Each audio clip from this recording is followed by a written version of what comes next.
Hi friends, good morning. అందరికీ ఎలా ఉన్నారు? మేము కూడా చాలా బాగున్నాం. ఈరోజు టిఫిన్ లెక్క వచ్చేసి నేను ఉగ్గాని చేసుకున్నాను. రాయలసీమ స్పెషల్ అనమాట. ఇదైతే మనకి చాలా ఇష్టం, ప్రతి ఒక్కరూ చేసుకుంటారు.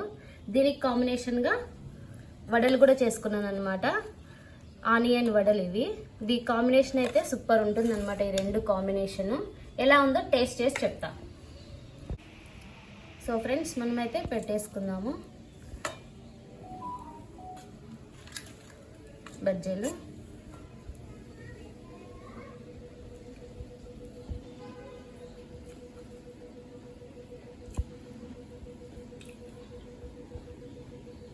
టేస్ట్ అయితే చాలా అంటే చాలా బాగుంది ఫ్రెండ్స్, నిజంగానే బాగుంది అనమాట. వీడియో నచ్చినట్లయితే మీరు కూడా ఒకసారి ట్రై చేయండి. ప్లస్ మనకి ఉగ్గాని అనేది ఫుల్ వీడియో మన ఛానల్లో ఉంది ఫ్రెండ్స్, ఒక్కసారి ట్రై చేయండి, చాలా బాగుంటుంది. Thanks for watching.